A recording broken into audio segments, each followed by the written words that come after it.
Rasulullah sallallahu alaihi wasallam beliau biasa membaca doa di pagi hari yang insya Allah doa itu tidak asing buat kita, dan kita pun insya Allah juga membacanya.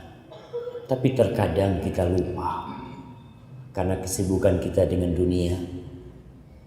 Allahumma inni as'aluka ilman nafi'an wa rizqan thayyiban wa amalan mutaqabbala. Jangan meninggalkan doa itu, karena itu adalah modal kita menjalani hari-hari kita. Yang pertama beliau pinta adalah ilman nafi'an. Ya Allah, aku memohon kepadamu ilmu yang bermanfaat. Subhanallah. Kenapa beliau menginginkan ilmu yang bermanfaat? Karena tidak semua ilmu bermanfaat. Ada ilmu yang ditempuh bertahun-tahun, ternyata tidak menghasilkan kecuali kesepian di dalam jiwa dan ambisi berburu dunia yang tiada henti. Ada ilmu yang dituntut mungkin dari kelas 1 SD sampai kuliah, sampai lulus kuliah. Lulus kuliah dapat apa kau dari ilmu yang kau belajar bertahun-tahun? Nggak ada. Kadang-kala sebagian orang Masya Allah menghabiskan waktunya untuk sesuatu yang benar-benar tidak mendekatkan dia kepada Sang Pencipta. Apakah ilmu yang bermanfaat itu? Ilmu yang bermanfaat adalah ilmu yang mewariskan rasa takut hamba kepada Sang Pencipta. Atau ilmu yang menjadikan hamba itu bermanfaat buat orang lain. Menghasilkan mungkin dunia yang bisa mendekatkan dia pula kepada Sang Pencipta. Maka kita harus berhati-hati tatkala menuntut ilmu. Mintalah kepada Allah ilman nafi'an, yang menunjukkan kepada kita yang halal dan yang haram, yang menerangi jalan kita sehingga kita tahu mana yang boleh dilakukan dan mana yang seharusnya ditinggalkan. Kemudian beliau memohon kepada Allah wa rizqan thayyiban, rizki yang halal dan baik. Karena kita melihat juga sudah muncul manusia-manusia yang tidak pernah berpikir apakah yang dia makan halal atau haram. Yang penting buat dia keluargaku bisa makan. Yang penting buat dia aku bisa punya rumah. Yang penting buat dia aku bisa bersenang-senang. Padahal daging yang tumbuh dari haram, maka neraka adalah tempat yang paling pantas buat dia. Maka kita memohon kepada Allah, suruh istri kita juga berdoa, suruh anak-anak kita juga berdoa. Bapaknya mau cari rizki, mintakan kepada Allah supaya yang dibawa pulang adalah yang halal. Jauhkan kita dari falsafat orang-orang yang tidak benar, yang mengatakan yang haram saja susah, apalagi yang halal. Dari dulu dari sejak zamannya Rasulullah SAW yang haram itu susah dan yang halal itu mudah. Tapi manusia terkadang mengambil jalan pintas untuk mencari yang haram. Tanyakan kepada perampok-perampok yang dia merampok miliaran rupiah, seminggu habis duitnya. Seminggu habis. Tanyakan dibawa kemana duitnya itu? Nggak taib, nggak baik. Mengumpulkan harta yang banyak tapi Allah tidak memberikan berkah kepadanya, yang hanya akan mewariskan penyakit kepada tubuhnya dan tubuh keluarganya. Maka mintalah rizqan thayyiban. Karena kita memang hidup di dunia ini, kita hidup di dunia, kita butuh ongkos. Jangan cuma duduk di masjid beribadah, berpikir hujan akan turun dengan emas-emas yang turun darinya. Nggak ada. Rasul sallallahu alaihi wasallam bekerja. Beliau sallallahu alaihi wasallam berusaha, tapi beliau juga berdoa memohon kepada Allah rizqan thayyiban. Yang ketiga, wa amalan mutaqabbala, dan amalan yang diterima. Kita ini hari ini mau belajar tentang noda hitam penghapus amalan. Karena memang ada orang yang beramal nggak diterima. Dari pagi sampai sore kerjanya berzikir, kerjanya sholat, baca Al-Quran, belum tentu diterima oleh Allah Subhanahu wa Ta'ala. Allah Subhanahu wa Ta'ala berfirman di surat Al-Ghashiyah yang disunahkan dibaca setiap Jumat. Ya, di situ kita juga berusaha tolong nih, kita semua nih umat Islam khususnya yang hadir di masjid ini difahami itu apa artinya sabbihisma rabbikal a'la sampai akhir dan hal ataka hadithul ghashiyah. Tiap Jumat kita dengar tuh. Tapi terkadang tidak ada bekas di diri kita. Lewat aja. Bahkan kalau imamnya baca hal ataka hadithul ghashiyah, aduh kepanjangan nih bacaannya. Coba qul huwallahu ahad, Masya Allah. Ana suka sama imam yang satu ini. Subhanallah jemaah. Karena kita tidak menghayati itu apa yang dibaca oleh imam itu.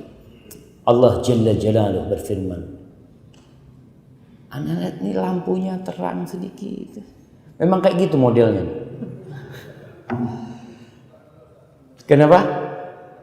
Masya Allah. Hal ataka hadithul ghashiyah.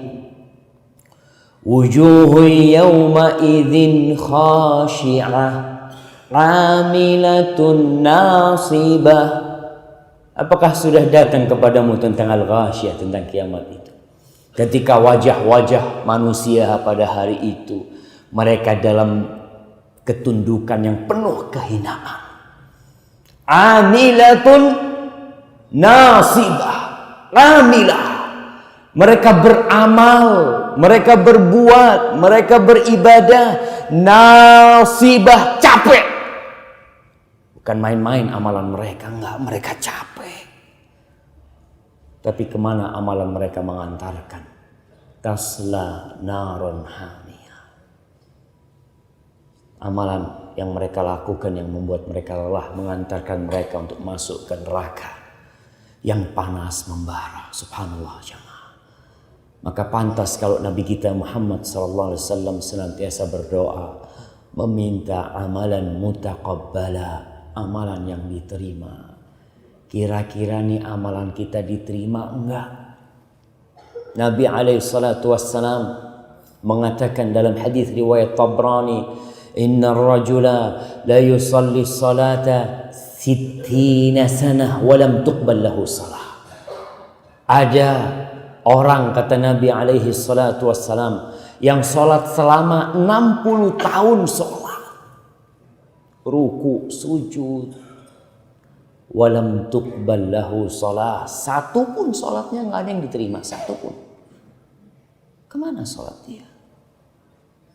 Kata beliau alaihi salatu wassalam, yutimmu ruku'ahu wa la yutimmu sujudahu. Yutimmu sujudahu wa la yutimmu ruku'ahu. Sholatnya asal-asalan. Asal sholat. Rukuknya sempurna, sujudnya nggak sempurna.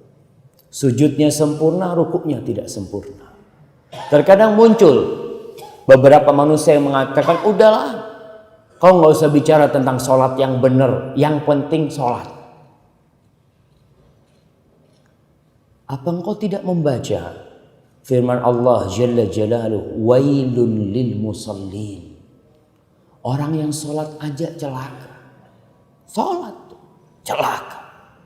Alladzina hum an salatihim sahun, alladzina hum yura'un. Orang-orang yang lalai dengan salatnya. Ada orang yang asal salat, enggak melihat waktu kadangkala. Yang penting dia salat subuh jam 7, yang penting salat daripada tidak salat. Kadangkala seperti itu. Itu bisikan-bisikan syaitan yang kita harus berhati-hati. Bagaimana seorang muslim amalannya diterima, itu harapan kita. Jangan sampai kita lelah, kemudian amalan kita tidak diterima. Maka pada hari ini kita akan membahas tentang apa saja. Bukan apa saja, kita akan bicara tentang satu mungkin dari yang menghapuskan amalan kita. Yang menyebabkan sia-sia ibadah kita. Ma'asyiral ikhwah rahimakumullah, Allah Jalla Jalaluhu telah memberikan nikmat yang sangat agung kepada kita. Menjadi seorang muslim. Memberikan hidayahnya kepada kita. Sehingga kita jadi orang Islam. Di tengah-tengah Pulau yang mungkin sebagian orang atau sebagian besar orang tidak kenal kepada Allah Subhanahu wa taala. Mereka meminta-minta kepada sesuatu yang dibuat dengan tangan. Subhanallah. Kita enggak. Kita datang ke rumah Allah, kita ruku, kita sujud, kita memohon kepada Sang Pencipta yang menciptakan langit dan menciptakan pulau ini, yang menciptakan ikan-ikan di lautan, yang menurunkan hujan. Kita meminta kepada Dia. Kita tidak memohon kepada benda atau kepada apa yang dibikin oleh manusia. Allah Subhanahu wa taala berfirman, mengingatkan kita atas nikmat besar ini. Afaman syarahallahu sadrahu lil Islam fahuwa ala nurin min rabbi. Apakah orang itu yang dilapangkan dadanya untuk menerima Islam sehingga dia di atas cahaya?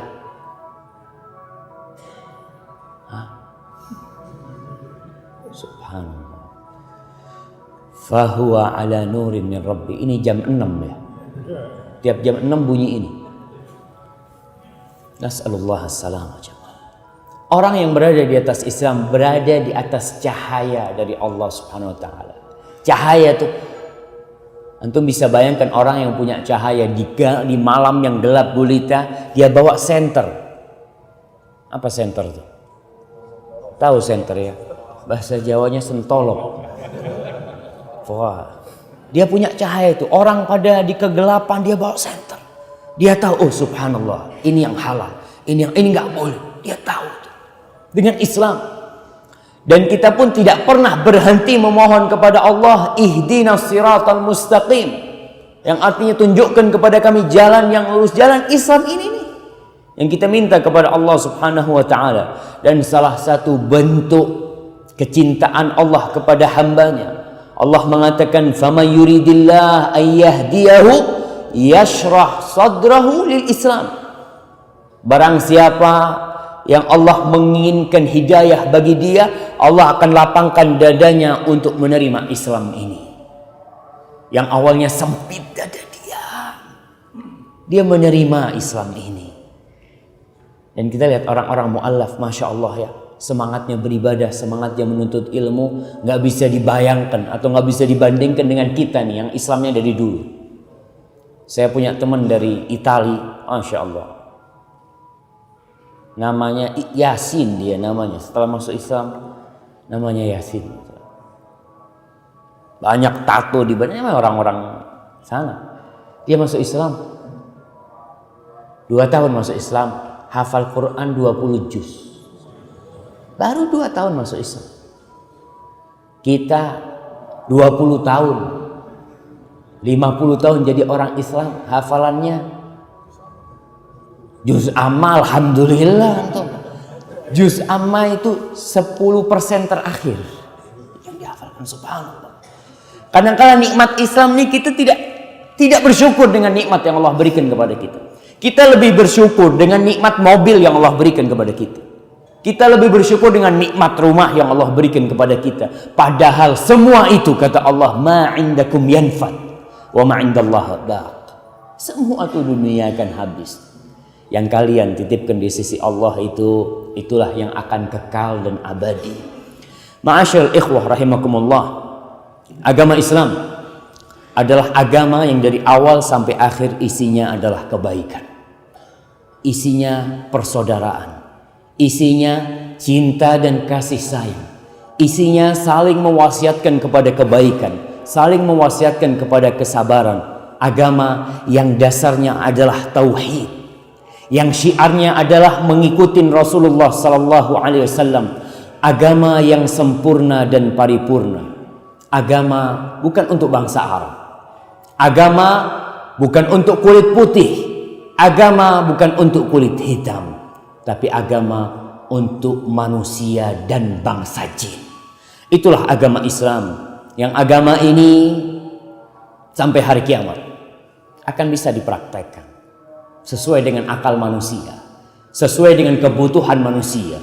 Karena Allah Jalla Jalaluhu mengatakan, Inna ad-dina 'indallahil Islam. Sesungguhnya agama yang diridhoi di sisi Allah Subhanahu wa taala hanya agama Islam dan musuh-musuh Islam. Berusaha mengadakan propaganda dengan berbagai cara agar orang takut dengan Islam. Propaganda yang dilakukan oleh orang-orang barat umpamanya, mereka takut nih, Islam ini di Eropa tiap hari bertambah, terus bertambah, mengurangin orang-orang kafir di antara mereka. Entah berapa jumlah orang yang masuk Islam di sana. Ketika mereka tahu dengan keindahan Islam, ketika mereka mengenal dengan kesempurnaan Islam, maka tidak ada jalan bagi mereka kecuali memeluk agama Allah ini. Allah berfirman tentang kelakuan orang-orang kafir. Bagaimana mereka berusaha untuk memperburuk citra Islam itu. Yuridun ayyudfi'u nurallah biafwahim wa ya'ballah illa ayyutimma nurahu walau karihal kafirun. Mereka berusaha untuk mematikan cahaya Allah. Cahaya Allah ini mereka berusaha untuk mematikan dengan apa? Biafwahihim. Dengan mulut mereka. Itulah propaganda-propaganda mereka. Dengan media mereka. Mereka memberikan citra buruk kepada Rasulullah SAW. Kepada para sahabatnya. Seakan-akan Nabi Muhammad SAW adalah orang yang zalim. Orang yang tidak baik. Orang yang mengajarkan kepada keburukan. Subhanallah. Tidak pernah Allah menciptakan manusia yang lebih sempurna. Yang lebih baik dari seorang hamba yang bernama Muhammad sallallahu alaihi wasallam. Tapi mereka nggak kenal, dibohong-bohongin mereka. Ma'asyiral muslimin, di Belanda mereka membuat sebuah film dengan judul Fitnah. Saya nggak pernah nonton tuh film, tapi dengar aja. Tapi salah satu pemainnya masuk Islam, salah satu aktornya. Dia tuh main film itu nggak tahu, cuma dikasih duit kau main film. Iya main film, fulus, bismillah. Dapat. Setelah main film dia bingung kenapa film itu dihujat oleh umat Islam. Apa yang aku lakukan? Mulailah dia pelajarin tentang Islam. Oh, ternyata aku yang salah. Dia masuk Islam dan berangkat umrah. Berangkat ke masjid Rasulullah sallallahu alaihi wasallam. Subhanallah ya. Mereka tidak kenal, maka tugas kita bagaimana mengenalkan agama Allah ini kepada mereka. Kita berbicara tentang penghapus amal. Kenapa? Karena memang jangan cuma belajar tentang kebaikan. Kita kalau belajar cuma kebaikan, kita nggak tahu dengan yang keburukan. Dengan kita belajar keburukan, insya Allah kita dapat membedakan mana yang baik dan mana yang buruk. Hudzaifah ibnul Yaman, sahibu sirrin Nabi sallallahu alaihi wasallam, sahabat yang menyimpan rahasia Rasulullah sallallahu alaihi wasallam. Subhanallah. Nabi memiliki sahabat-sahabat khusus. Di antaranya Hudzaifah ibnul Yaman radhiyallahu taala anhu. Kata Hudzaifah berkata, "Kana an-nas yas'aluna Rasulullah sallallahu alaihi wasallam 'anil khair wa kuntu as'aluhu 'anil syarr makhafat an aqa'a fi."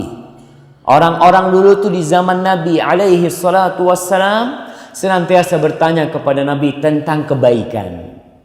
Mereka tanya, ayyul amali afdal, amalan apa yang paling afdal? Nasihatkan kepada aku ya Rasul. Kita lihat pertanyaan-pertanyaan sahabat Rasulullah SAW. Wa kuntu as'aluhu 'anil syarr. Tapi aku beda sama mereka. Aku kalau tanya sama Nabi tentang keburukan, tentang kejahatan. Kenapa? Makhafata an aqa'a fi. Aku takut aku terjerumus di dalam. Subhanallah. Itu Hudzaifah bin Yaman. Maka kita belajar tentang pembatal amalan itu penting agar kita tidak terjerumus di dalamnya. Kemudian Umar bin Khattab radhiyallahu taala anhu berkata, "Yushiku an tunqada ural Islam atau yushaku an tunqada ural Islam urwatan idza nasha'a fil Islam man lam ya'rif atau man la ya'riful jahiliyah." Hampir saja tuh tali-tali Islam tuh terlepas satu persatu. Kenapa? Beliau mengatakan apabila ada orang yang lahir Islam, yang dia tumbuh orang tuanya Islam, dia alhamdulillah jadi seorang muslim, tapi dia tidak mengenal jahiliyah. Dia nggak tahu mana yang jahiliyah. Dia nggak tahu mana yang buruk. Sekarang kadangkala tuh anak kita perlu kita kasih tahu tentang bahaya sabu-sabu. Kenapa? Karena kalau kita nggak kasih tahu dia, nanti suatu saat dia dikasih temennya atau apa, nih kau coba nih kata dia. Apaan tuh katanya? Ya cobalah, kau akan merasakan sesuatu yang berbeda kata dia. Dicoba sama dia. Kenapa? Karena dia nggak tahu. Tapi coba dia tahu, aku tahu nih sabu-sabu, aku tahu nih haram, aku tahu ini nggak boleh. Dengan pengetahuan dia, dengan ilmu yang dia miliki, maka dia dapat menghindarkan dirinya dari keburukan-keburukan dan kejahatan-kejahatan itu. Ma'asyiral muslimin rahimakumullah, berkaitan dengan hal-hal yang membatalkan amalan-amalan hamba, ada banyak sekali. Bahkan kalau kita melihat di buku-buku fikih, ada yang namanya babur riddah atau kitabur riddah, bab yang berkaitan dengan kemurtadan.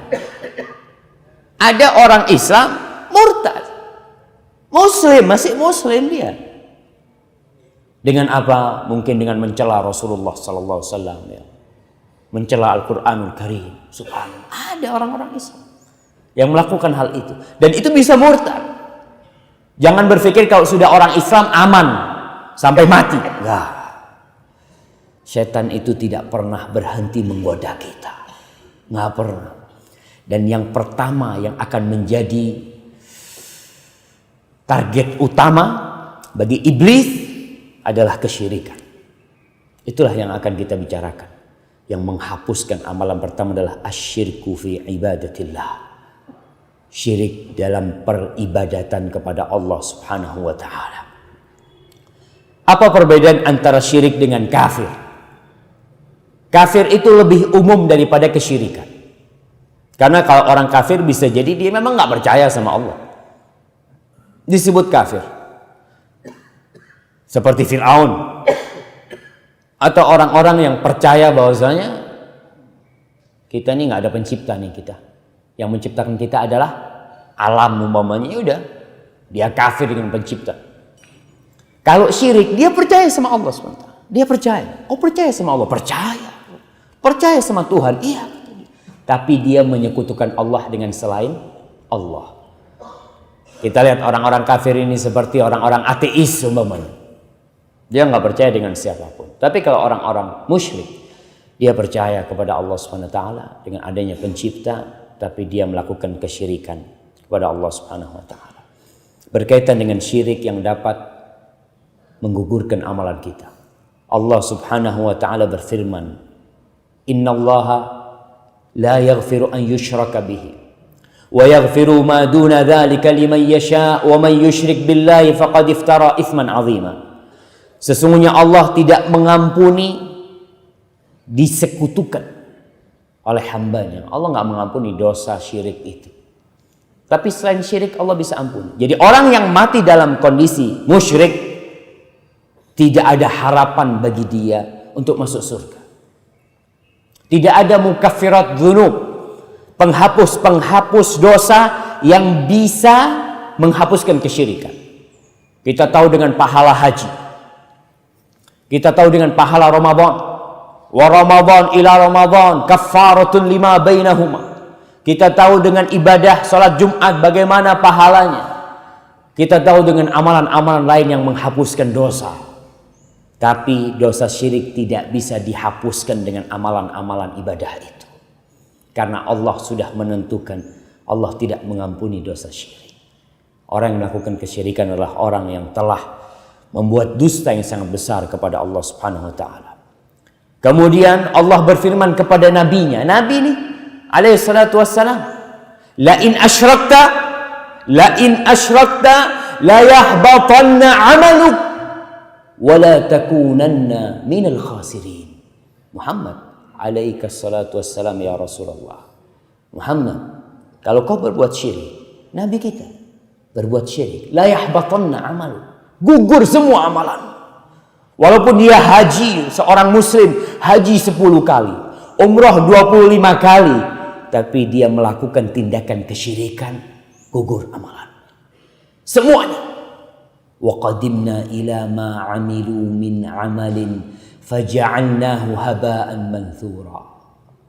Kita datangkan tuh dengan semua amalan dia. Didatangkan amalannya. Orang ini ketika sudah senang dengan amalannya, Allah jadikan amalannya debu yang berterbangan. Ditimbang di amalan nggak ada arti. Subhanallah. Ma'asyiral ikhwah rahimakumullah. Allah subhanahu wa ta'ala mengharamkan surga bagi orang yang melakukan kesyirikan. Allah mengatakan innahu man yusyrik billah faqad harramallahu alaihi al-jannah wa ma'wahun nar wa ma lidh-dhalimin min ansar. Sesungguhnya barang siapa yang berbuat syirik kepada Allah, maka telah diharamkan oleh Allah bagi dia surga. Haram hukumnya masuk surga.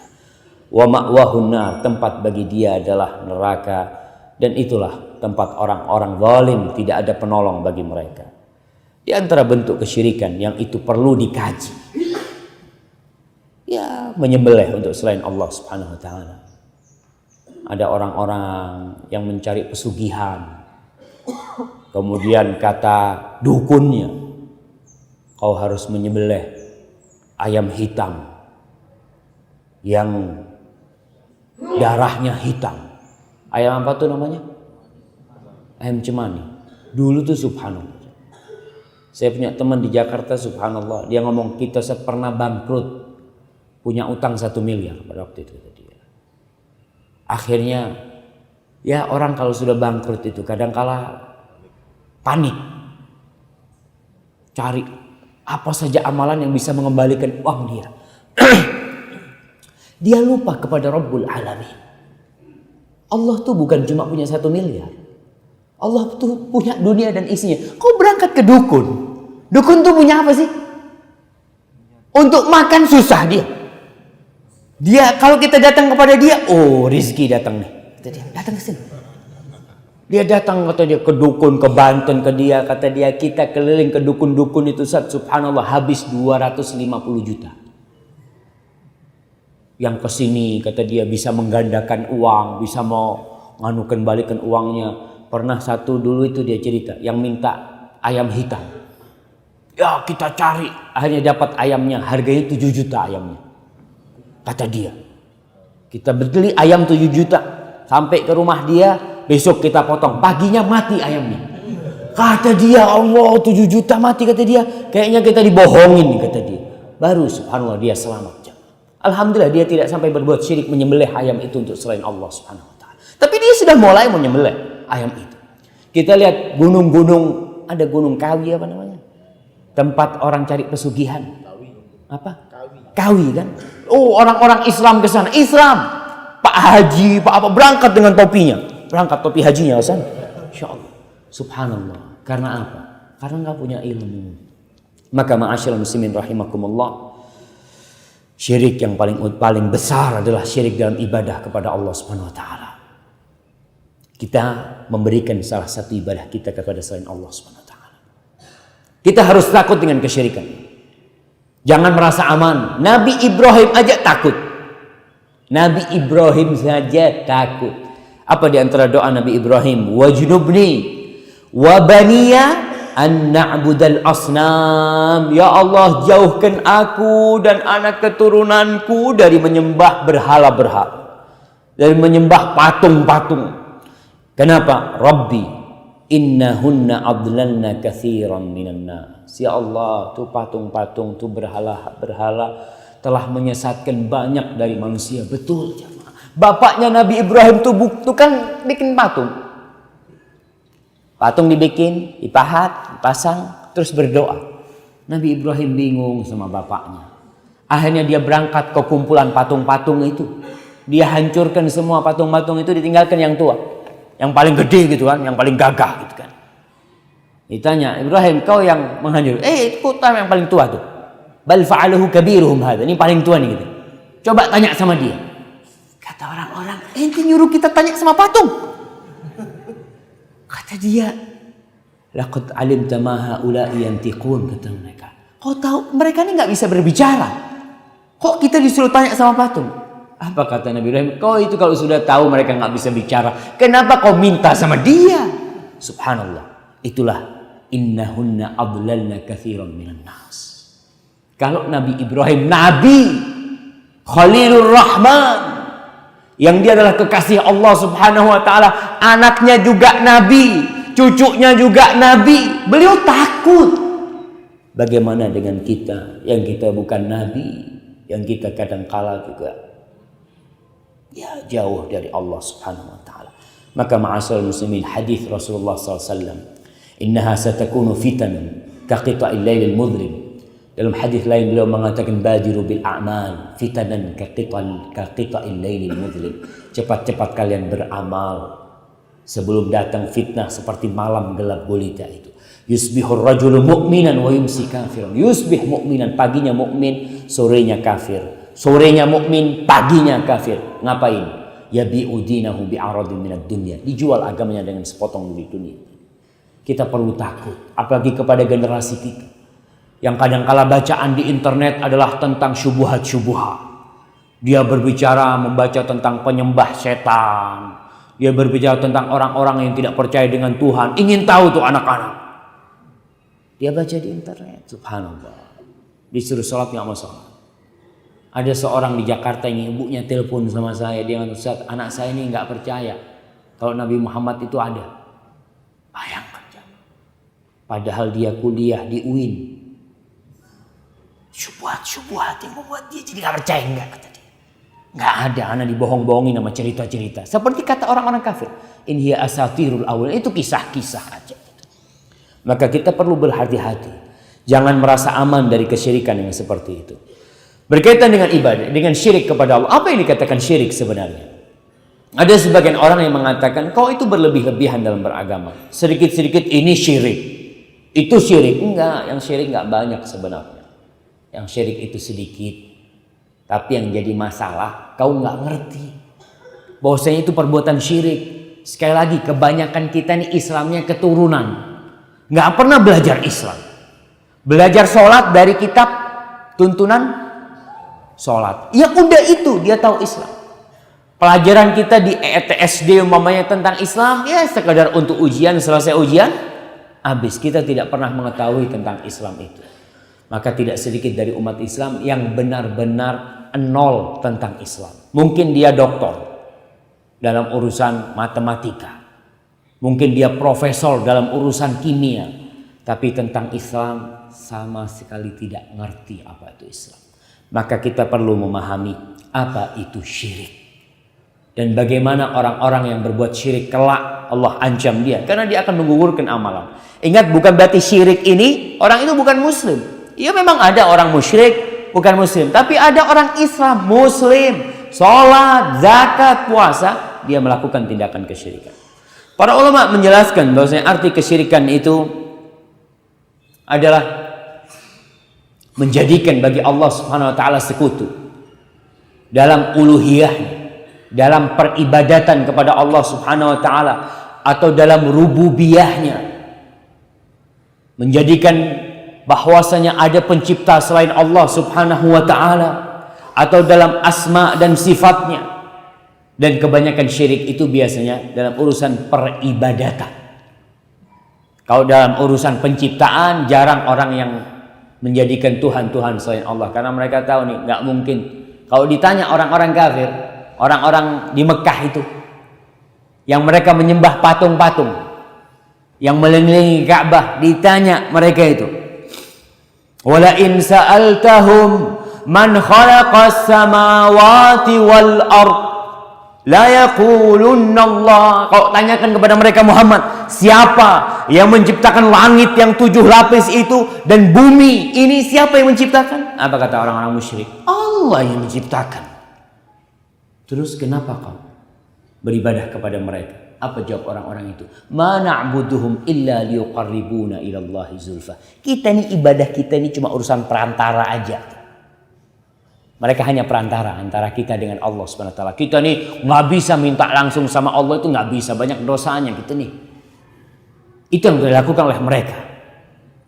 Al-Husain, ayahnya Imran bin Husain, ditanya sama Rasulullah SAW, kam ilahan ta'bud? Wahai Husain, berapa Tuhan yang kau sembah? Kata Husain, 7. Sittatun fil ardi wa wahidun fis sama. Kata dia, 7 nih yang aku sembah, 6 di bumi, 1 di langit. Orang musyrik. Dia percaya 1 di langit. Terus ditanya sama Nabi, kalau kau lagi gundah, kalau kau lagi susah, kalau kau lagi bersedih, kepada siapa kau minta? Ya kepada yang di langit lah, kata dia. Masuk sama yang di bumi, kata dia. Kepada yang di langit, kata dia. Lalu Rasulullah SAW mengajarkan kepada dia, kalau gitu sembahlah yang di langit dan tinggalkan yang semuanya di bumi. Itulah salah satu kesyirikan yang disebut kesyirikan dalam peribadatan kepada Allah Subhanahu wa taala. Dalam beribadah dia berbuat syirik, tapi dalam rububiyah dia yakin Allah itu esa, la ilaha illallah. Dan orang-orang kafir di Mekah, mereka berhaji atau tidak? Haji. Mereka bertalbiyah atau tidak? Bertalbiyah. Mereka mengatakan labbaik Allahumma labbaik, labbaik la syarika laka labbaik illa syarikan huwalak malaktahu wa ma malak. Ya Allah, tidak ada sekutu bagimu kecuali sekutu yang kau miliki. Gimana kau mengatakan tidak ada sekutu bagi Allah, tapi Allah memiliki sekutu? Itulah satu kontradiksi yang dimiliki oleh orang-orang kafir. Ma'asyiral muslimin rahimakumullah, orang ketika berbuat syirik. Kalau kita lihat syirik ini ada syirik kecil dan syirik besar. Kita akan berbicara tentang syirik besar yang mengeluarkan hamba dari agama Allah. Tadi segala bentuk peribadatan, memalingkan segala hak Allah kita berikan kepada selain Allah Subhanahu wa taala. Kita berkata dalam salat kita, qul inna salati wa nusuki wa mahyaya wa mamati, buat siapa? Lillahi rabbil alamin. Salatku, sesembelihanku, ini yang terkadang subhanallah jamaah. Kadang-kala ada orang yang berangkat ke ustadz dukun. Apa ada ustadz dukunnya? Hah? Masya Allah, mudah-mudahan anak tidak termasuk jemaah. Bilang ustadz dukun. Baik. Dulu dukun itu kelihatan. Apa? Pakai menyan ya. Rumahnya menakutkan, ada keris yang bisa berdiri atau macam-macam ya seperti itu. Sekarang dukunnya pakai peci putih. Dia jual berbagai macam ya. Ada seorang datang ke ustadz, kata dia, mau mengusir jin. Kata jinnya, aku mau pindah dari tempat ini asalkan kau potong 2 ekor sapi. Kemudian kau bagi-bagikan kepada fakir miskin. Subhanallah. Kalau kita lihat syubhatnya jinnya, kau bagikan kepada fakir-fakir miskin. Tapi nyembelihnya buat siapa? Buat jin. Ya sudah sembelih lah, yang penting dia pergi, orang dagingnya kita bagi-bagikan kepada fakir miskin. Di situ kadang-kala kita ya tertipu dengan syubhat-syubhat yang berkaitan dengan kesyirikan ini. Memohon kepada selain Allah ya. Umpamanya kalau kita lihat di Jawa ada yang namanya larung laut. Sebelah kerbau, kemudian kepala kerbaunya dilemparkan ya, diusung. Subhanallah, saya melihat itu yang mengusung pakai topi haji, pakai kerudung perempuannya. Ya Allah, saya subhanallah. Orang Islam seperti itu nggak ngerti kalau itu syirik. Oh, saya ini sholat muslim, saya ini haji, saya nggak mau berbuat syirik, kata dia. Karena dia nggak ngerti kalau memberikan sesembelihan kepada selain Allah itu adalah syirik. Dan termasuk syirik besar. Kadangkala gunung, apa namanya? Gunung Merapi ya, mau meledak, kumpul orang-orang Islam, baca doa, potong sapi, kepala sapinya ditanam di bumi. Kemudian ditanam, kata mereka, untuk siapa? Untuk penunggunya. Yuk kita berdoa. Doanya baca Al-Fatihah. Antum bisa bayangkan jamaah. Nah, saya membaca di sebuah majalah pesawat tuh di Jawa Tengah. Memang Jawa Tengah mungkin kesyirikan di sana masih banyak ya. Orang-orang Islam memang kebanyakan Islam abangan. Jadi di bukit di situ ada tari-tarian. Mereka menari di bukit itu ya, tari-tarian katanya untuk mencari keridhaan. Ya untuk tolak balak lah mereka. Dulu tarian itu tarian memang warisan nenek moyang mereka. Sekarang tarian-tariannya kata disebutkan di situ bahwasanya ada pawangnya yang komat kamit baca macam-macam kemudian dicampur dengan bahasa Arab. Orang pakai bahasa Arab nih Islam nih, kata dia. Subhanallah. Benar-benar kita itu harus berhati-hati sebagai seorang muslim. Mana yang syirik, mana yang penghambaan kepada selain Allah, mana yang memohon kepada selain Allah, dan mana yang memohon hanya kepada Allah semata. Orang yang melakukan kesyirikan, dia akan kekal dan abadi di dalam api neraka. Kekal dan abadi. Berbeda dengan orang yang berzina, berbeda dengan orang yang merampok, berbeda dengan orang melakukan dosa-dosa besar selain syirik. Masih ada harapan Allah mengampuni dosa dia. Innallaha yaghfiru dzunuba jami'a. Allah mengampuni semua dosa-dosa. Jadi kalau orang itu mati dalam kondisi pernah berzina, belum bertobat, pernah berjudi, belum bertobat, pernah durhaka, belum bertobat, masih ada harapan untuk dikeluarkan dari api neraka nanti. Tapi kalau orang berbuat kesyirikan, nggak ada tuh. Khalidun mukhalladan fiha. Dia akan kekal dan abadi di dalamnya. Kemudian ma'asyiral muslimin rahimakumullah, syirik menggugurkan semua amalan. Semua. Ada amalan-amalan umpamanya riya. Riya itu termasuk syirik kecil. Riya itu hanya menggugurkan amalan yang berdampingan dengan riya itu. Orang sholat riya. Amalan apa yang gugur? Sholatnya. Tapi dia sedekah nggak riya, sedekahnya nggak gugur. Ada yang sedekahnya riya, sedekahnya gugur. Tapi kalau syirik besar, menyekutukan Allah subhanahu wa ta'ala dengan selainnya, maka akan gugur semua amalannya. Sebagaimana ayat yang tadi kita bacakan. La in asyrakta la yahbatanna amalu, di surat Az-Zumar ayat 65. Dan Allah subhanahu wa ta'ala berfirman, walau asyraku la habita anhum ma kanu ya'malun. Andai kata mereka berbuat syirik, semua amalan mereka akan gugur. Semua yang mereka lakukan. Kemudian ma'asyiral muslimin rahimakumullah. Apaan? Baik. Tinggal berapa menit waktu Anda? Masih lama kan? Siap. Kemudian orang yang berbuat syirik tidak akan berbahagia di dunia ini. Tidak akan berbahagia di dunia ini. Karena apa? Allah subhanahu wa ta'ala berfirman, alladzina amanu wa lam yalbisu imanahum bidzulmin ulaika lahumul amnu wa hum muhtadun. Alladzina amanu, orang-orang yang beriman dan tidak mencampur keimanan mereka dengan kezaliman. Yang dimaksud dengan kezaliman adalah kesyirikan di sini. Ulaika lahumul amnu, bagi mereka adalah keamanan. Keamanan di mana? Di dunia dan di akhirat. Kita ini di dunia yang dicari keamanan. Kita ingin hidup tentram. Kita ingin hidup damai. Kita ingin hidup sejahtera. Bagaimana caranya? Tinggalkan kesyirikan. Tapi orang yang berbuat kesyirikan tidak akan pernah damai hidupnya. Kita lihat orang-orang Islam umpamanya yang mereka mencari pesugihan. Yang mencari pesugihan. Kemudian dimintai tumbal oleh setannya, oleh jinnya di situ. Dia akan senantiasa dalam kondisi takut. Takut senantiasa. Karena setan tidak akan pernah berhenti menakut-nakuti dia. Iblis, jin, dan semua. Jadi setan-setan yang terlaknat itu tidak akan pernah berhenti membuat dia takut. Ada orang berangkat ke dukun untuk mencari pesugihan tokonya. Dikasih sama dukun itu bangkai ayam.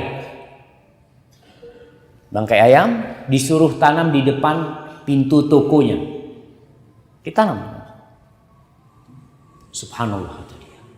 Rame tokonya. Berapa lama? Sebulan. Setelah sebulan harus kembali lagi.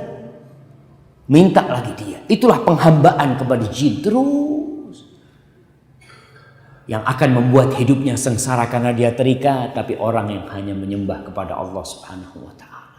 Ulaika lahumul amn. Bagi mereka keamanan di dunia dan akhirat. Wahum muhtadun. Mereka adalah orang-orang yang mendapatkan hidayah dari Allah subhanahu wa ta'ala. Ma'asyiral muslimin rahimakumullah, kesyirikan akan menghalalkan darah seorang yang berbuat kesyirikan itu. Seorang mukmin yang berbuat kesyirikan, dia akan murtad, akan keluar dari agama Allah Subhanahu wa taala. Maka dia akan menjadi halal darahnya. Tapi perlu diingat, berkaitan dengan urusan darah haram atau haram, darah itu halal atau haram, ini satu hal yang sangat detail sekali pembahasannya. Karena ada orang mengakni orang ini berbuat syirik. Model sekarang yang terjadi umpamanya di Suriah. Di Suriah itu munculnya ISIS ini, subhanallah. Saya membaca ucapan-ucapan mereka ketika mereka mengkafirkan seluruh ulama Saudi. Jadi bagi mereka pemerintah Saudi adalah kafir. Kemudian ulama-ulama Saudi semuanya kafir. Tentara-tentara Saudi kafir. Jangan bicara Indonesia jemaah. Kita ini bicara Saudi. Apa kata mereka? Halal darah. Ketika mereka mengatakan halal darahnya, mereka bom sana, mereka bom sini. Ini pemahaman yang harus diluruskan. Nah, kalau kita katakan orang yang berbuat syirik, tapi ingat mana kesyirikan itu? Jangan memiliki standar sendiri. Mengatakan fulan kafir, darahnya halal. Ente berangkat, ente bunuh dia. Subhanallah. Tidak seperti itu. Apalagi yang tidak kafir, yang tidak musyrik. Kita harus berhati-hati dalam urusan hal ini. Memang kita lihat Rasulullah SAW berjihad, memerangi kaum musyrikin, memerangi orang-orang yang tidak menyembah Allah Subhanahu Wa Taala. Tapi di situ jihad ada syarat-syaratnya, ada rukun-rukunnya mungkin yang perlu diperhatikan. Karena jangan membaca ayat di dalam Al-Quranul Karim, qatilul musyrikin, bunuhlah orang-orang musyrik. Ada seorang syekh, ya memberikan ceramah, tahu-tahu ada anak muda, syekh, Allah berfirman qatilul musyrikin, bunuhlah orang-orang musyrik. Kenapa kita tidak membunuh orang-orang musyrik? Kata syekh tanya, Allah mengatakan wa aqimus shalah, dirikan salat. Ente kenapa enggak salat sekarang? Ya, salat kan ada syaratnya, saya kata dia. Harus wudu, harus apa, masuk waktu sama. Ada syarat-syarat yang harus diperhatikan. Dan jihad yang benar adalah jihad yang dibawa rayatil imam, yang dibawa bendera imam, yang mereka benar-benar mengajarkan kebenaran, mengajak kepada la ilaha illallah. Jadi tauhid adalah yang akan menyelamatkan darah kita, yang akan membuat kita selamat di dunia ini dan di akhirat. Orang yang melakukan kesyirikan akan jadi halal darah dia. Seorang muslim pun seperti itu. Tapi urusan ini urusan yang perlu diperhatikan dan perlu dipelajari, dan kita kembalikan kepada para ulama. Jangan asal-asalan mengeluarkan fatwa jihad, menghalalkan darah fulan, sebagaimana yang kita lihat tadi adanya ya model-model ISIS. Yang kita lihat kalau ISIS itu subhanallah jemaah, Allahu a'lam bishawab, kita nggak tahu. Mereka yang dibunuh, kata mereka, membunuh orang Islam yang murtad itu lebih wajib daripada membunuh orang musyrik asli. Memang seperti itu yang mereka lakukan, dan itu mereka lakukan kepada siapa saja yang tidak mau bergabung dengan mereka, halal darahnya. Mereka bunuh hal itu, dan ini disebutkan dalam majalah-majalah mereka, dalam situs-situs mereka, yang mereka mengatakan jangan menghukumi kita kecuali dari majalah-majalah kita dan dari situs-situs kita. Kalau omongan orang jangan. Na'udzubillah dari apa yang mereka lakukan. Itulah tentang bahaya kesyirikan yang dapat menggugurkan amalan kita, yang menjadikan halalnya darah kita, jadi kedalalnya harta kita nantinya, yang akan membuat kita kekal dan abadi di dalam neraka. Maka kita harus berhati-hati dengan hal itu, dan masih banyak lagi yang dapat menggugurkan amalan kita, yang insya Allah mungkin akan dikaji pada kajian-kajian yang akan datang. Hadza wallahu a'lam bishawab. Itulah yang bisa kita kaji pada kesempatan kali ini. Semoga Allah Subhanahu wa taala memberikan hidayahnya kepada kita, sehingga kita bisa tahu mana yang hak dan mana yang batil, kemudian kita bisa mengikuti yang hak. Hadza wallahu a'lam bishawab. Sallallahu ala nabiyina Muhammad wa ala alihi washabbihi wasallam. Silakan untuk sesi kedua insyaallah. Ada yang bertanya atau mungkin ibu yang di bawah, kalau yang bertanya bisa tulis di kertas sudah disampaikan ke Ustaznya, insyaallah. Allah. Itu yang bertanya Ustaz.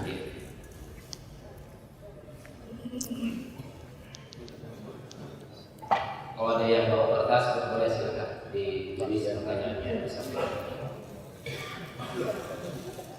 Masya Allah.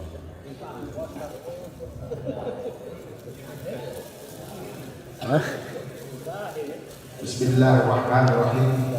Assalamualaikum warahmatullahi wabarakatuh. Ustaz, saya cuma mengadopsi daripada keadaan sekarang.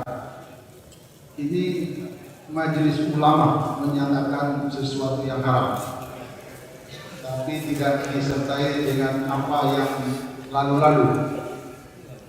Kalau kita kaji ulang bahwa negara itu mencari dana untuk pembayaran gaji seorang pegawai pemerintah, itu tentunya kita tidak bisa pungkiri lagi bahwa di situ ada barang-barang yang haram.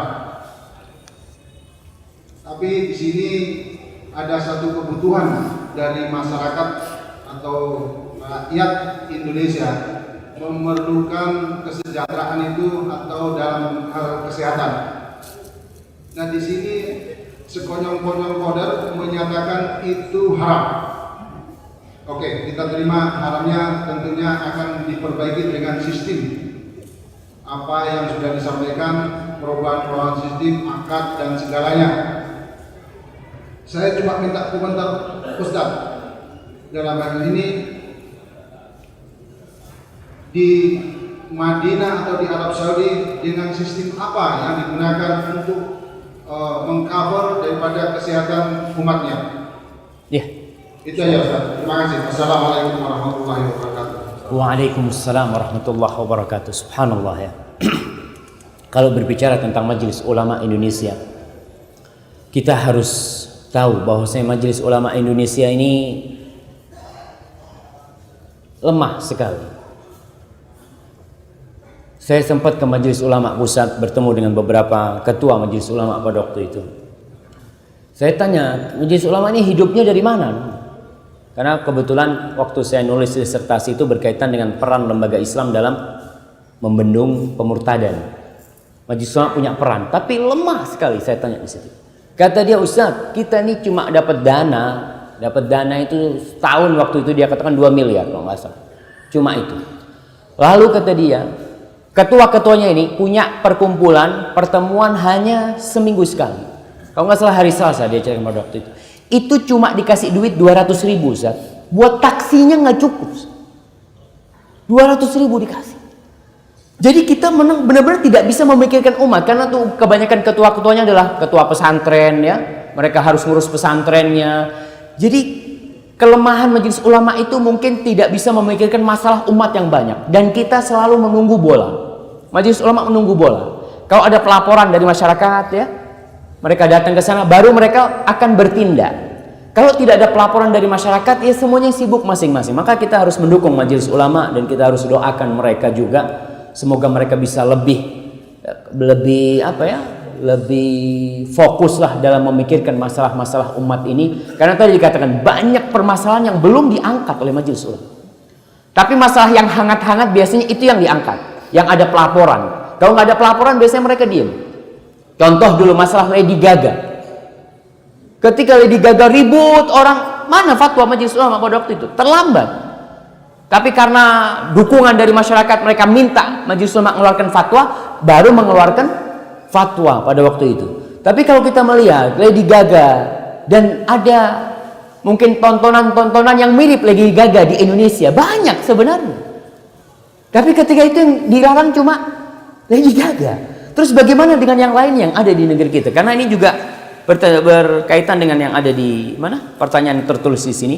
Kemudian berkaitan dengan mungkin tadi BPJS sendiri ya ini katakannya. Dan alhamdulillah kalau Majelis Ulama itu mau mengkaji hal itu adalah satu langkah maju Majelis Ulama.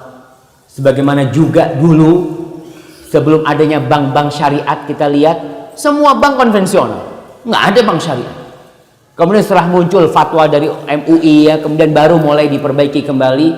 Adapun berkaitan dengan BPJS, memang kalau kita lihat di negeri kita ada pengelolaan sumber daya alam yang sangat kurang sekali di sini. Itu mungkin kelemahan bangsa kita ya. Setelah kita dijajah bertahun-tahun, kemudian datang pemerintahan yang selanjutnya sampai hari ini kita mungkin ada permasalahan di pengelolaan negeri kita sendiri. Sehingga kalau kita lihat pegawai negeri hidup dari mana?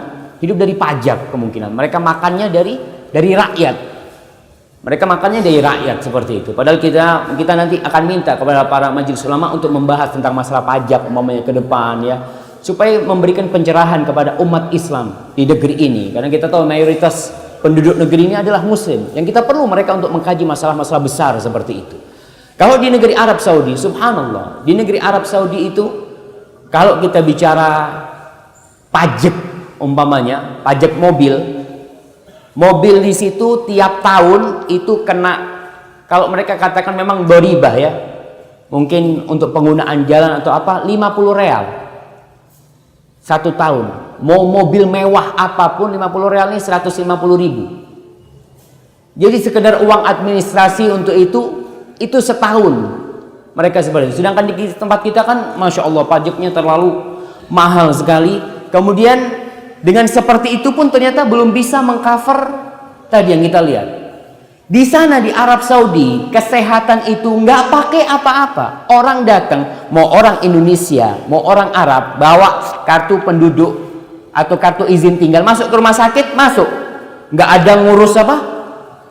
Ngurus administrasi, nggak ada, pakai kartu itu saja masuk, langsung masuk. Nggak ada kartu miskin, kartu apa, siapa saja jemaah haji atau jemaah umroh dari manapun mereka datang, kalau mereka datang ke Saudi, cuci darah gratis, cuci darah mereka gratis, mau opname 1 bulan gratis.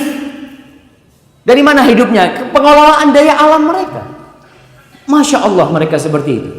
Jadi kalau kita lihat memang mungkin di situ yang kita perlu perhatikan, dan mudah-mudahan ke depan ya pemerintah kita akan lebih baik lagi, dan setiap tahun saya lihat memang ada perbaikan-perbaikan ke depan, dan mudah-mudahan di pemerintahan presiden kita sekarang Bapak Jokowi dan JK, Allah memberikan hidayah kepada mereka berdua dan kepada jajarannya sehingga bisa lebih baik lagi. Kalau dikatakan BPJS itu tidak syar'i, mereka mengatakan itu bukan semerta-merta mereka katakan tidak. Mereka itu melalui majelis fatwa, terus mereka berkumpul, lalu mereka melihat ini ada sesuatu yang bermasalah di situ, mereka keluarkan di situ. Karena kita lihat juga BPJS ini kalau dikatakan untuk fakir miskin tidak, orang kaya pun BPJS. Iya, siapapun orang kaya bisa pilih kelas 1, kelas apa mereka. Maka di situ ada hal-hal yang memang sekali lagi kalau menurut saya tindakan majelis ulama ini perlu didukung, dan kita doakan mudah-mudahan ke depan permasalahan-permasalahan lainnya juga dibahas di situ. Ini ada pertanyaan yang berkaitan dengan tadi juga dikatakan rusaknya moral bangsa. Rusaknya moral bangsa. Betul jemaah. Jangan bilang bangsa, sebagian. Kalau orang mengatakan halakan nas, orang itu sudah rusak semuanya, maka dia yang paling rusak. Itu kata Rasulullah SAW. Jangan merasakan semuanya rusak, enggak. Sebagian, mungkin mau dikatakan ya sebagian besar kita katakan. Memang itu kita sangat prihatin. Pendidikan di Indonesia seharusnya pendidikan ini melahirkan orang-orang yang terhormat, orang-orang yang berkarakter mulia. Dan kita lihat ternyata setelah puluhan tahun orang sekolah berakhir di penjara. Untuk melihat sekarang gubernur, bupati, kemana akhirnya? Ke penjara. Inti sekolah selama 14 tahun ngapain gitu? Kalau akhirnya harus masuk penjara gitu kan. Ternyata orang-orang pintar tidak memiliki karakter ya. Sebagian kita katakan tidak berkarakter, walaupun kita lihat Indonesia ingin memajukan pendidikan berkarakter. Tapi itu bermasalah sampai saat ini karena tidak adanya dukungan dari semua sisi. Media tidak mendukung. Ini pertanyaannya. Merajalela acara tontonan hiburan, musik, film di stasiun TV swasta yang mengumbar aurat. Mengapa tokoh-tokoh agama terutama pihak Islam, mungkin MUI membiarkan tidak melarangnya. Mohon tanggapan tersebut. Subhanallah. Kalau saya lihat sebenarnya mereka mengharamkan, tapi fatwa MUI itu tidak mengikat. Fatwa mereka tidak mengikat. Dalam artian ya media punya media. Kita sebenarnya yang bisa mengontrol media itu. Kita nih. Sebagaimana bank syariat kenapa muncul sekarang? Karena umat yang menuntut. Karena kita ngerti riba itu haram. Lalu kita menuntut nggak mau bank konvensional. Walaupun bank syariat kita mungkin masih belum juga sempurna, masih dalam merangkak, mereka ingin memperbaiki. Tapi kenapa dirubah syariat? Karena ada tuntutan dari masyarakat. Kalau moral kebanyakan orang itu rusak, media ini benar-benar biangnya, nggak bisa dipungkiri. Na'udzubillah ya. Saya kadang-kala melihat, biasanya nonton TV kita tuh kalau di airport sambil nunggu, lihat tontonan-tontonan yang na'udzubillah. Saya sempat melihat ada seorang artis di acara itu meluk fulan. Anak tanya, ini istrinya katanya? Bukan, fannya. Ya Allah, anak ngomong. Dipeluk-peluk gitu, dilihat oleh siapa? Oleh anak-anak kita. Oleh tontonan masyarakat umum. Apa yang ada? Oh, kalau seperti ini bagus kalau gitu kayaknya. Na'udzubillah min dzalik. Jadi kalau kita melihat ya memang ulama harus bergerak. Karena kemungkaran itu tidak akan merajalela kecuali tatkala para ulama diam. Tatkala mereka sibuk dengan dunianya. Mereka tidak lagi berdakwah, tidak menyampaikan kepada umat ya. Siapa yang tidak atau siapa yang meragukan keharuman orang-orang yang joget-joget dangdut mungkin dengan auratnya? Siapa yang meragukan hal itu? Yang mengherankan jangan. Kadangkala orang pulang haji atau orang punya hajat di Jawa, saya nggak ngomong di sini, itu nanggap dangdutan. Iya, dengan pakaian yang seperti itu mereka nanggap. Dan ketika saya lihat anak-anak kecil yang nonton di barisan depan tuh anak-anak kecil, saya lihat subhanallah, mana ustadznya, mana kiainya, mana alim ulamanya, kemana mereka semua? Terkadang mereka diam, terkadang mereka diam. Maka kalau kita lihat, ya kewajiban kita bersama untuk menjaga bangsa ini, menjaga negeri ini. Kita perlu menciptakan kader-kader yang mengenal la ilaha illallah, yang mereka bisa mengembalikan kedamaian dan kesejahteraan di Indonesia ini. Itu yang kita harapkan nantinya. Tapi kadang-kadang orang berpikir, gimana Ustaz, kata dia, tuh guru ngaji dibayar 200.000 untuk memperbaiki akhlak anak kita. Artis dibayar 200 juta Ustaz untuk merusak akhlak dan moral anak-anak kita. Gimana bakal bisa yang seperti itu? Dan kita melihat itu realita yang nggak bisa kita pungkiri ya. Bagaimana mereka dibayar mahal, sedangkan guru ngaji kita, masya Allah. Kadang-kala kita nih mau daftarin anak kita sekolah, ke sekolah agama, umpamanya ngaji TPA, bayarnya di sini berapa bayarnya? Masukin TPA aja. 260.000. Kata, mahal banget kata dia. 60.000. Ketika dia masukkan anaknya ke SD favorit, bayarnya 1 juta. Tenang kata dia. Favorit ini Ustaz, mahal memang. Kalau yang ini Quran dibilang nggak favorit sama dia. Subhanallah, subhanallah. Kadang-kala orang memanggil guru privat anaknya matematika 1,5 juta. Dibayar tuh guru. Manggil guru ngaji kasih 100.000. Alhamdulillah barokah Ustaz, 100.000. Ente mau gimana? Subhanallah. Nggak, itulah kita kalau memang benar-benar memperbaiki bangsa kita ini, nggak hanya bicara pemimpin, nggak hanya bicara ulama, nggak hanya bicara yang di atas, bicara yang di bawah. Karena tuh pemimpin asalnya dari mana? Dari bawah.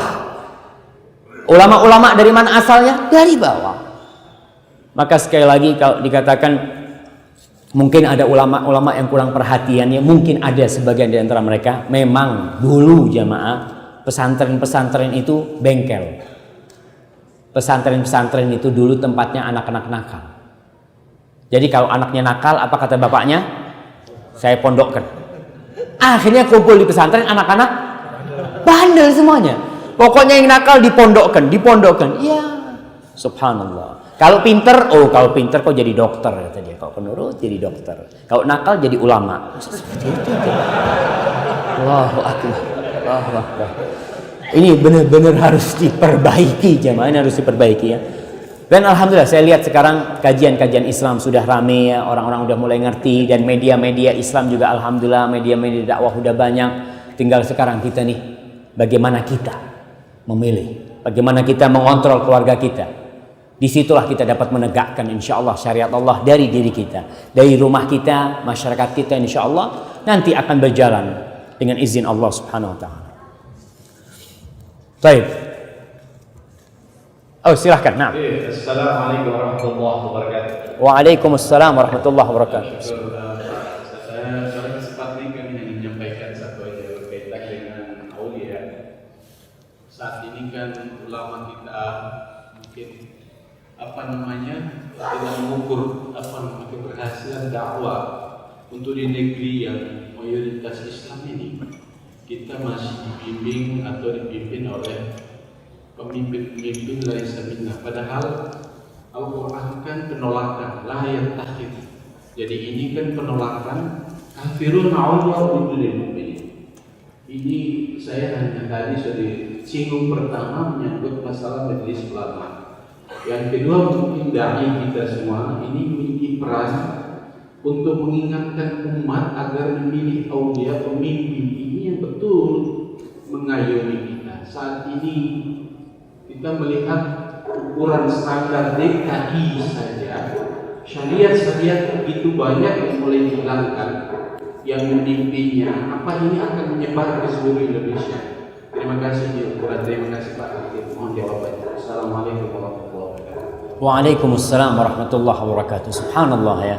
Itu memang fenomena yang membuat kita bingung. Di Jakarta jumlah umat Islamnya berapa persen sih? Banyak sekali mereka. Tapi Islam gimana mereka? Hah?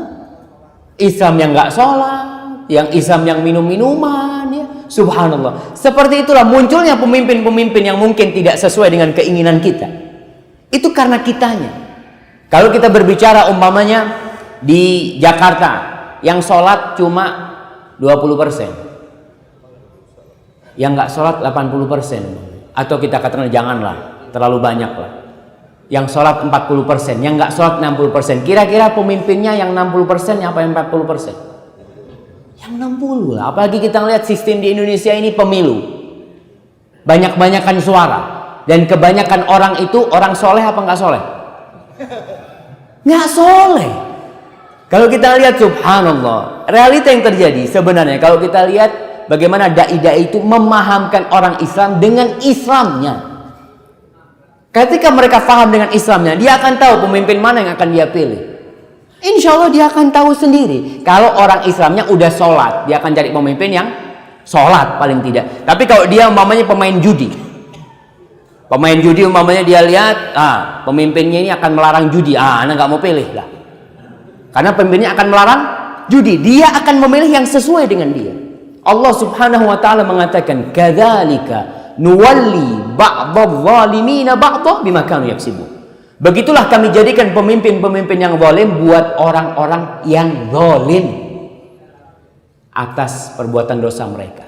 Jadi kalau kita berbicara tentang kezaliman ini, jangan bicara pemimpin yang di atas yang memang sudah banyak yang korupsi ya. Kita lihat seperti itu. Orang-orang itu ketika pemilu mereka dikasih uang 50.000, milih dia. Sampai di Jember itu dulu waktu pemilihan ya yang sebelumnya ada istilah tongkat. Tongkat itu bahasa Madura tuh. Pilih nomor setong seket. Ente pilih nomor 1 dapat seket, dapat 50.000. Orang-orang itu nggak kenal sama fulan, dia nggak pernah tahu. Dikasih duit ya alhamdulillah. Orang anak milih yang mana anak nggak ngerti sama fulan. Jadi kebanyakan orang itu kalau kita lihat nggak ikut-ikut tentang masalah pemilu ini, nggak ngurusi mereka itu. Orang-orang awam. Jangan masalah pemilu, dia berpikir Ustaz, anak kok mikirin pemilu, makan aja susah Ustaz. Jadi sekarang bagaimana peran dai ini memahamkan Islam. Ketika orang Islamnya ngerti dengan Islam, oh Islam itu seperti ini, dia sholat, dia zakat, dia menjaga syariat Allah. Insya Allah pemimpinnya akan seperti itu. Seorang syekh di kelas pernah ditanya, Syekh, Kita punya pemimpin di Sudan pada waktu. Pemimpin itu zalim, melakukan kemaksiatan ya melegalkan hal-hal yang haram lah seperti itu. Akhirnya ditanya sama syekhnya, kalau pemimpinnya nutup hal-hal yang haram itu, bagaimana masyarakat? Masyarakat akan demo, gitu dia. Karena masyarakatnya suka sama yang haram itu. Jadi kata syekh, pemimpinnya ikut rakyat apa rakyatnya ikut pemimpinnya? Ya pemimpinnya ikut kemauan rakyat, betul jemaah. Bagaimana kita? Pemimpin itu dari kita sebenarnya. Kita yang harus memperbaiki diri kita. Kita yang harus memperbaiki diri kita. Anak-anak kita bagaimana dia mengenal la ilaha illallah. Antum lihat mahasiswa. Mahasiswa ini adalah mungkin tulang punggung negeri kita masa depan. Antum lihat model di kota-kota yang penuh mahasiswa. Tahun 90-an ya, atau hampir 2000-an saya membaca berita 93% apa 97 perempuan-perempuan di fakultas-fakultas itu udah nggak perawat. Mereka hidup di kos-kosan, nggak ada orang tuanya, nggak ada bapaknya, nggak pernah tahu bapaknya kapan tuh anak keluar, kapan anak itu pulang, udah dibuang di sana tuh anak sama dia. Tuh yang bakal mimpin nantinya seperti itu. Mereka yang bakal duduk di sana. Kalau ternyata yang bakal memimpin memang seperti itu ketika mereka kuliah, bagaimana kelaknya pemimpin depan? Maka yang perlu dilakukan tadi peran ulama, peran dai, bagaimana memaham kepada umat tentang Islam yang benar, menjauhi dari pergaulan-pergaulan bebas. Tapi kita di sini perang jemaah. Artinya perang ini perang propaganda. Iblis tidak pernah absen. Iblis tidak pernah absen dalam peperangan ini. Dia dengan medianya, dia dengan ya dai-dainya. Kita lihat bagaimana munculnya Islam liberal umpamanya. Muncul Islam liberal. Kemana mereka masuknya? Ke kampus-kampus. Harapan kita umpamanya universitas-universitas Islam memunculkan ulama-ulama, ternyata mereka sudah ya harapan kita sangat tipis sekali dengan mereka. Tapi saya mendukung bahwasanya bagaimana peran ulama, perang dai ya, dan berdakwah juga bukan hanya di kota, di kampung-kampung, di desa-desa yang orang desa itu mungkin nggak pernah nonton TV. Kadang-kala dakwah kita belum sampai ke tempat sana. Kebanyakan dai-dai itu ngantong di kota-kota besar. Karena kalau dakwah di kampung kadang-kala nggak ada fulusnya di sana. Kadang-kala memang dakwah di sana subhanallah. Makanya harapan kita yang punya rezeki yang hidup di kota, ya berusaha untuk mengkoordinir bagaimana dai-dai yang di desa itu. Karena mereka alhamdulillah masih fresh ya, mereka bisa diperbaiki insyaallah. Barakallahu fikum. Ini ada pertanyaan tertulis. Ustadz, saya ada tetangga haji, cuman masih melakukan kesyirikan. Ketika saya memberi buku tentang bahaya syirik, dia mencela saya. Bagaimana cara kita menanggapi ini? Sedang sang haji kan mengerti atau banyak ilmunya, namun masih melakukan kesyirikan. Subhanallah jamaah. Banyak di antara kita yang berangkat haji itu bukan karena ilmu, tapi karena punya duit. Bahkan yang punya ilmu banyak yang belum haji. Betul. Kalau kita lihat kebanyakan yang haji, antum lihat ustadz apa orang kaya? Orang-orang fulus yang berangkat haji itu. Karena memang kewajiban itu untuk yang mampu. Yang jadi masalah mereka berangkat haji tanpa ilmu. Berangkat ke sana, mereka melakukan tindakan-tindakan yang mereka nggak tahu. Kadang-kala hajinya apa katanya di sana. Nanti kalau ustadznya subhanallah, seperti ketika talbiyah, labbaik Allahumma labbaik di mobil, talbiyah nih, mutawifnya semua satu bus talbiyah, mutawifnya tidur, semuanya tidur. Ya udah berhenti talbiyahnya, karena dia nggak tahu dengan apa itu ibadah haji. Maka kalau dikatakan tadi mungkin dia lebih ngerti. Ingat tugas seorang muslim itu watawasau bil haqqi watawasau bis sabr. Dia berdakwah kepada kebenaran, mengajak kepada kebenaran dengan cara yang santun, memberikan wasiat. Watawasau bis sabr. Orang yang mengajak kepada kebenaran harus sabar. Harus sabar. Maka nasihat saya kepada orang ini sabar. Rasul sallallahu alaihi wasallam berapa tahun di Mekah berdakwah? 13 tahun. Berhasil di Mekah berdakwah. Diusir dari Mekah, keluar dari Mekah SAW. Tapi 13 tahun beliau berdakwah, mendakwain kepada pamannya, kepada keluarganya. Maka antum yang punya tetangga seperti ini terus berdakwah ya, kemudian kesantunan kita Mudah-mudahan dengan mendoakan dia juga, semoga Allah memberikan hidayah kepada dia. Wallahu a'lam bishawab. Subhanallah ya. Assalamualaikum Ustaz. Ada pertanyaan langsung? Nggak ada, Anda bacakan yang tertulis ini ya.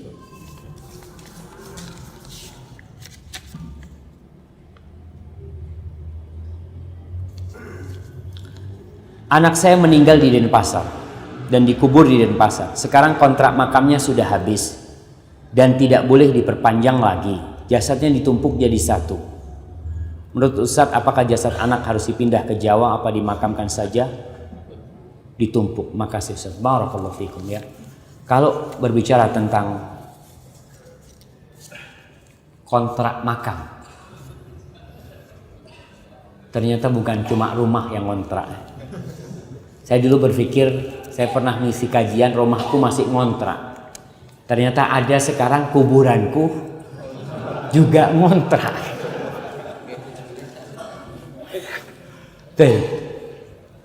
Urusan ngontrak nggak ada masalah. Ngontrak itu sebenarnya ngontrak bukan kuburannya, ngontrak supaya tidak ditumpuk. Itu kan. Tapi tetap anak kita dimakamkan di situ, nggak dipindah sebenarnya. Bukan kalau habis kontraknya dibuang ke sampah ya, dikeluarin gitu kan. Enggak seperti itu. Itu tidak ada masalah karena di masa Rasul sallallahu alaihi wasallam juga kita melihat para sahabat ketika perang Uhud dimakamkan di satu makam itu banyak sahabat, tidak satu. Jadi satu makam isinya beberapa orang. Kemudian sampai hari ini di Baqi itu semuanya ditumpuk, kecuali makam-makam para sahabat ya. Kalau orang meninggal di sana, karena kuburannya nggak mungkin diperluas, Baqi itu sudah. Maka kalau ada jenazah itu umpamanya setelah berapa tahun, kadang-kala 2 tahun, tergantung tanahnya. Ada tanah-tanah itu yang makan tulang. Jadi tulang itu habis. Tapi ada tanah-tanah yang tulang itu tidak habis. Mereka biasanya menggali kembali, kemudian jasad kalau masih ada tulang-tulangnya dibungkus kain, dimasukkan ke dalam. Kemudian model makamnya di sana itu pakai lahat, bukan syak. Lahat itu ada lobang di arah kiblat ya, dilobangin terus dimasukin ke sana.